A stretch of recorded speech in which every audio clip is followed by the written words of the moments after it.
हवा की बेटी, 2 बच्चों की माँ और पूरी कौम के लिए जुर्रत का निशान सनम जावेद खान। कैदोबंद की सऊबतें झेलती सनम के वो ख्यालात जो वो हम सब के साथ बांटना चाहती है। मिट्टी से बने तुम, मिट्टी से बने हम, फिर क्यों हो खास तुम और क्यों है आम से हम? क्या डंडे के जोर पर पार्टियां खत्म होती हैं? क्या जबरदस्ती किसी की इज्जत, मोहब्बत, एहतराम को दिल से निकाला जा सकता है? क्या झूठी गवाही, झूठा इल्जाम, झूठे प्रेस कॉन्फ्रेंस करने वालों को सब माफ हो जाता है?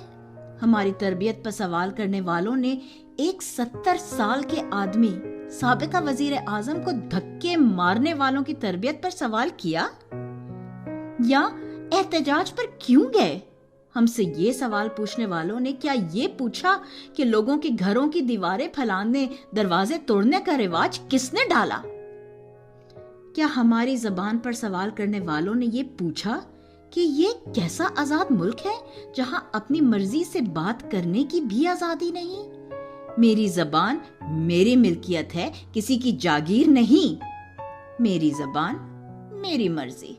अपने बच्चों के लिए तो सब ही मेहनत करते हैं, या ये कहूँ कि पाकिस्तान तो क्या लंदन में भी जायदादें बनाते हैं या सरे महल बनाते हैं, मगर कौम के बच्चों के लिए मेहनत करने की हिम्मत सिर्फ मेरे लीडर इमरान खान में है। कहते हैं उसने हमें बदतमीज बनाया, बोलना सिखाया, सवाल करना सिखाया।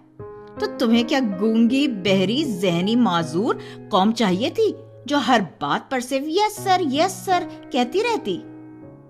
कहते हैं उसकी वजह से औरतें घरों से निकली। तो तुम क्या 50% से ज्यादा आबादी को घर में कैद रखना चाहते थे? औरत के बोलने, उसके बाहर निकलने का इतना डर क्यों? 70 साल की बादशाहत को चंद औरतों से इतना खतरा क्यों है?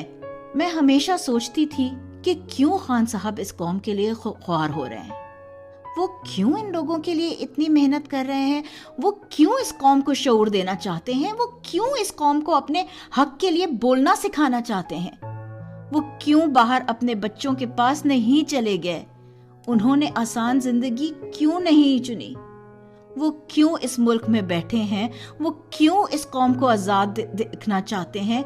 मगर आज मुझे अंदाजा है कि आजादी एक नेमत है। अपने हक के लिए लड़ना कितना सुकून देता है। ये मुल्क बहुत कुर्बानियों के बाद मिला है, ऐसे ही तो किसी के रहमो करम पर नहीं छोड़ सकते।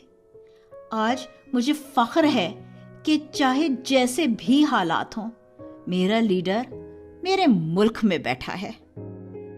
सनम के वकला का कहना है कि कौम की इस बेटी से हर मुलाकात में उसका जज्बा और हौसला काबिल दीद होता है। सनम के वकला से मुलाकात के दौरान उन्होंने बताया कि उनकी कैद में होते उनकी बेटी के बाजू फ्रैक्चर हो गए, लेकिन वालिदैन ने 1 माह तक उनसे ये बात छुपाई। जिस दिन इस बात का पता चला, वो लम्हात इंतहाई कर्बनाक थे। फिर जेल में कैद बाकी खवातीन उनका हौसला बनी। सबने तसल्ली दी कि हर मुश्किल वक्त के बाद आसानी है। सनम के मुताबिक जब उसकी पेशी होती है तो पुलिस अफसरान को हिदायत दी जाती है कि ये अपने बच्चों से गले तक ना मिल सके। ये चाहते हैं मैं कोई ऐसा बयान दूं जिससे मुझे क्लीन चिट मिल जाएगी। मुझे अफसोस होता है जब मैं अदालती अहकामात से कोट लखपत जेल से रिहा होती हूँ तो मुझ निहत्ती को गिरफ्तार करने पुलिस के सैकड़ों नौजवान आते हैं। लेकिन मैं हमेशा कप्तान के बारे में सोचती हूँ जो अडियाला जेल में 90 दिन से कैद रहकर भी अपनी पूरी कौम के लिए डटा हुआ है। मुझे उम्मीद है हम सब लेडी वर्कर्स की कुर्बानियां रायगा नहीं जाएंगी। एक दिन ये निजाम जरूर बदलेगा और हमारा लीडर सुरखरू होगा। हमारे मुल्क में आइन का बोलबाला होगा। चादर और 4 दीवारी का तकद्दुस पामाल करने वाले कानून के कटहरे में लाए जाएंगे। इंशाअल्लाह कायद का पाकिस्तान फिर से रोशन होगा। रोजनामा कुदरत की वीडियो देखने के लिए अभी YouTube चैनल पर सब्सक्राइब करें और बेल आइकन पर भी क्लिक करें।